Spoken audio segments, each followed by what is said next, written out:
Dave Lawrence, the Workforce Afternoon, and today I have the privilege of welcoming to the air a very special guest. He's performing this Saturday at the historic Crater Celebration inside Diamond Head. Go to cratercelebration.com for more details or Ticketmaster locations to buy yourself tickets. And hopefully he'll be able to join us again on Friday as we broadcast my show live from inside the Diamond Head Crater. It's a pleasure to give a big aloha to war keyboardist, vocalist, and songwriter Lonnie Jordan. Aloha, Lonnie. Aloha, how are you? Very good, brother. Welcome to the show. Hey, thank you very much, and it's a privilege just to have a name like Lonnie for Hawaii. Absolutely, dude. And somebody who's a real local hero. It's great to have you back. So many people are excited about this appearance. When was the last time that you played in Hawaii? You know something, at my age now, I wish you would have asked me this 20 years ago. I would have remembered. We were let's put it this way, we were the last band to play the Crater before it closed, so I believe, if I'm not mistaken, that was, I didn't do my homework, I apologize. It's okay. Late 70s, I believe. Late 70s. I believe it was, yes. And so the last time that you played, period, in Hawaii, you're saying, was inside the Crater? Yes. Wow. No. We played after that. We played a couple of other dates. I know we did Pearl Harbor. It's called something else at the time. We played way before that. We played what was called the HIC, I believe. Wow. Yep. Again, you should have asked me 20 years ago. Well, I wasn't really around doing this then. Unfortunately, yeah. But I think my boss, Brother Ed, who does the mornings here, he saw you. He thinks it was at the Blaisdell, NBC Arena. That he saw you. He wanted me to throw along a big aloha. He'll be with me on Friday when we're broadcasting live. He's looking forward to seeing you again. But he saw you a long time ago here in Honolulu. He couldn't even remember the date, so don't feel bad. Well, how do you expect me to remember? Exactly. It took him a while, but he was really he's stoked about it. And when you think back to that appearance that you did at the Diamond Head Crater, of all the wild and unusual settings that war has played around the world, how does that fit into your memories? Like, what can you remember of that particular gig? Well, first of all, the heat, the way the heat hit me was an inspiration because it was a spiritual heat.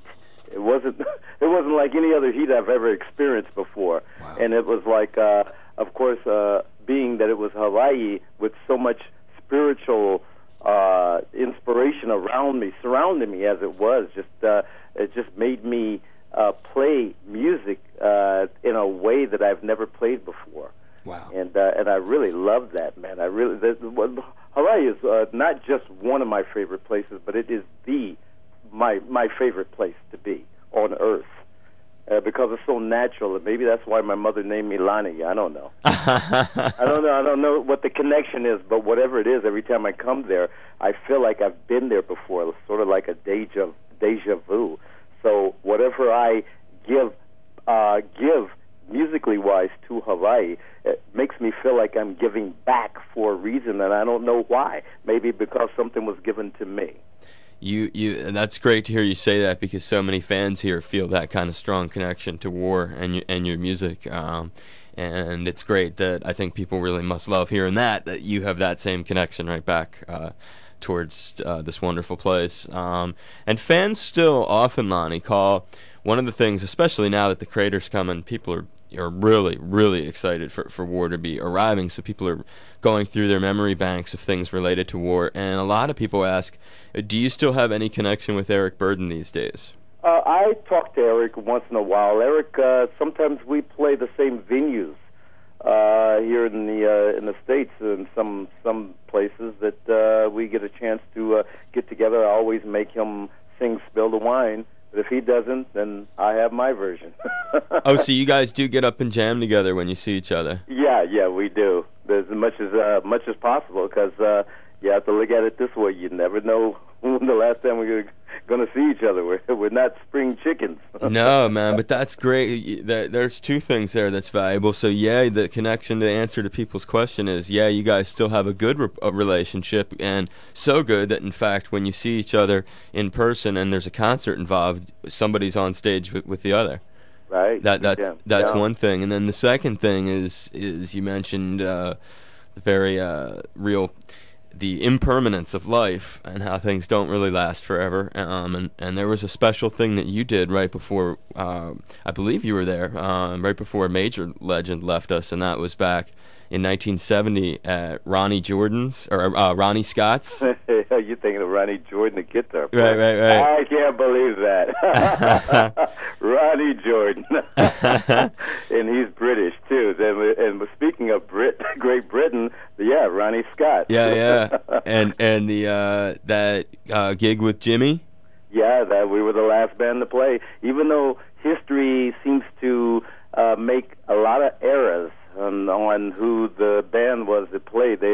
I've heard the Chambers Brothers, I've heard Sly and the Family Stone, everyone but War, and only a few books tell the truth about who was there when Eric, was connected to the whole scenario of Jimi Hendrix's last days, and it was us who saw Jimi Hendrix on that Tuesday night when he said he would come back and bring his guitar Wednesday night.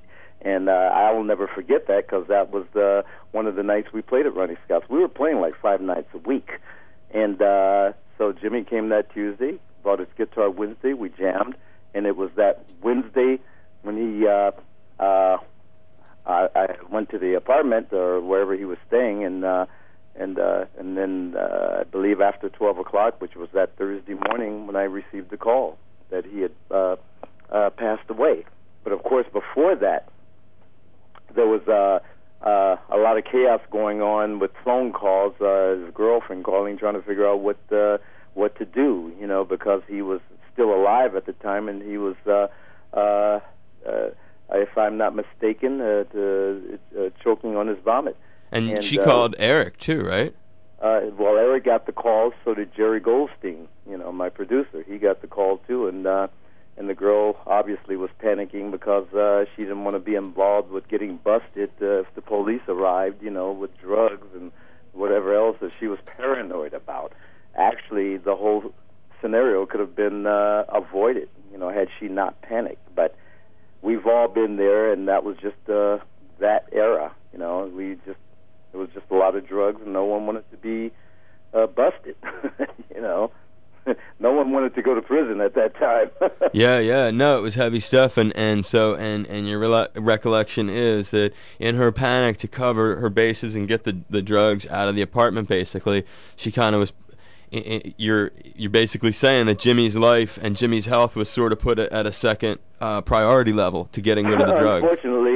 Unfortunately, you have to understand that she, at the same time, as she was under the influence, she sort of just made a bad decision on thinking that she was protecting not only herself but also him, Jimmy. not knowing that he was suffocating. The severity, right? She didn't maybe realize the severity of what was happening right there. Exactly. All right, I get what you were saying. She was not necessarily covering her, but she was trying to clean up things for both of them. Really. Yeah, she was trying to cover the whole scenario.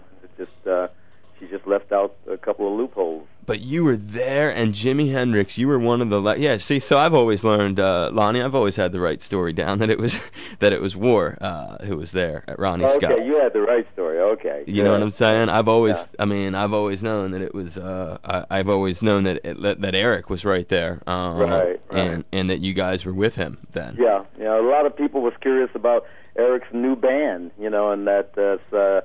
If I'm not mistaken, when we were playing at Ronnie Scott's, some of the people that was in the club, I know Billy Preston and his brother was there. I know that George Harrison was there, and I can't remember who else was there. But a lot of people was curious about Eric and his new band. They thought we were foreigners, and we weren't. We were people that no one ever heard of Compton at the time. So that wasn't on the map. And you remember George Harrison being there, huh? Yeah, I remember him being there. And who was the other cat you just named? Billy Preston. Billy Preston, right. Monster. And I think at that time, I think they were doing their album then. Right. Yeah, and so that's why they were already there. You know, they were, I guess, just wanted to have a little R&R at that time. So Eric was there, and there was a buzz going out about his new band, you know, and that's why they wanted to get out and say, well, let's go here, see what's going on, see what he got. Did you get along good with Jimi Hendrix? Oh yeah. Jimmy was just a regular for me, you know, as far as like being a person that I was able to connect to from the old school days. You know, as far as I was concerned, even though he was from Seattle, but he just felt like he was another brother from Compton for me. You know, and that we all went through the same background. You know, and our musical background was the same because we've all backed up people, some of the same people. He backed up Little Richard, the Isley Brothers. We backed up Little Willie John, and a couple of other people to mention. People that in what we call then the Chitlin circuit. Yeah. You know, and that's what we all did, playing the clubs. We all made our rounds, and he made his rounds, and of course he maybe had a chance to travel a little bit in some small club chains, you know, in different cities. In different states, and so did we. You know, so we met him. Probably ran into each other in Seattle, as well as he running into us in L.A. So we played the same circuits, and he showed that when he jammed with us that night at Ronnie Scott's, because what he did was he played sort of what you call today unplugged. It wasn't the amplification that people are familiar with his style of playing. It was the way we all played back in the early days, in the 50s and 60s, just unplugged blues. That's what I call it. Do you have tape of that? There's been some bootleg tapes around, but if I'm not mistaken, my producer Jerry Goldstein, I believe something was recorded, and unfortunately, because of the his family's request, nothing was ever really done with any tapes or you know anything. what? I'm really tight with John McDermott, who's the producer there that Janie has hired to work with Eddie Kramer. I'll have to ask him about that stuff because he and I talk a bunch, and he's got just boxes. Well, if he knows Jerry Goldstein and Steve Gold. Steve Gold was our manager at the time. He passed away now, but Jerry Goldstein is still alive, well and kicking. And Jerry and Jimmy were very, very good friends. Of course, Jerry was also friends of many other people, Van Morrison, I mean, to name a few, Joplin, and the list goes on, you know, with Jerry. Jerry used to be, what was his group? I can never think of his group. Anyway, Jerry is responsible for all the songs that he wrote. My boyfriend's back, and I'm gonna hang on, Sloopy, and I want candy. All those songs, he did all that, and it was his money actually that put War and Eric Burden together in the beginning. You know, so that's what. He's a legendary cat for what he's done. Yeah, that finances. It was through him that put Eric and us together, and then of course Eric and Jimmy being friends, and of course even through Chas Chandler, you know, the bass player of the Animals, with teamed Jimmy with Eric. But Jimmy and Eric were very, very, very close friends. You know, if you look on the back of our album that we did with Eric, the Black Man's Burden album, you'll see inside the cover, or is it the back? I believe it's the back. You'll see Alvenia, and which was one of Hendrix's old girlfriends, the girl that has long arms. Eric is sitting between her legs. Oh wow! You know, her name is Alvenia. That was one of Hendrix's girlfriends. A lot of the girls, if you open the cover, you'll see a lot of the other girls. Some of Hendrix's girls. We took some pictures out in the field in England. We went out in some green pastures and took some pictures. It was great. Man, you have such good stories, Lonnie. I can't wait till you come to town, and it'll be really cool. You know, I'm hoping that you can come and be my guest again live on Friday when we're there doing our broadcast as you guys do your sound check. I'll make it. That's no problem. Even though it's my wife's birthday, we have we're going to get together at the Royal Hawaiian and have a party there that evening. But I think the guys, as a matter of fact, what's happening is that the crew is only having a line check. Okay. So they're not going to really have the band there unless the guys want to go check their stuff. But if you need me early, I can come do that, and then as long as I get back in order to you know what, that would work. wife. That would work good then, and you maybe come in the earlier part of the afternoon, Yeah. and I'll be there all afternoon doing my entire show, and that would be huge. That would be better. In fact, I'll bring my wife with me. Yeah. She was there from the beginning, not the very beginning. She came in when we were hanging out with Bob Marley back later on in the day. She had a chance to meet Bob when we were touring with him. That was when Woodstock was going on.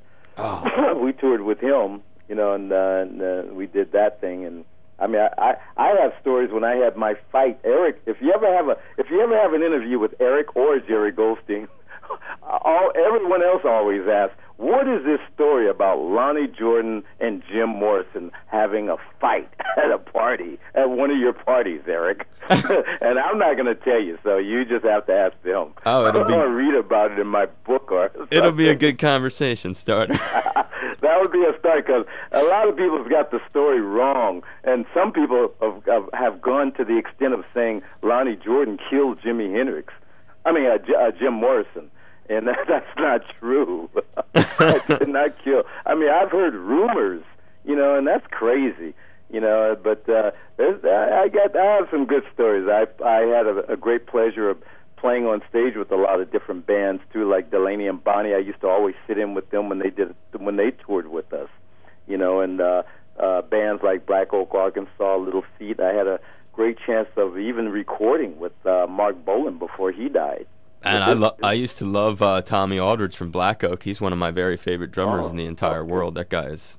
there you go. That's a drummer and a half right there. There you go. Well, we'll have a good time, dude. We'll talk story, we'll hang, and it'll be really nice to have you on my show there. And then, of course, I'll be there for the concert itself. And I encourage people to get tickets now. They are on sale, and it's really going to be a huge thing. I want you to travel safe, Brother Lonnie. Hey, man, catch me while I'm still young.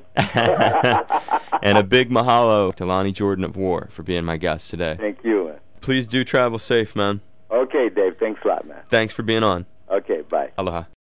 Aloha. This is Lonnie Jordan from the group War, and you're listening to the show that only matters. My partner and your partner and friend, Dave Lawrence. Peace and out.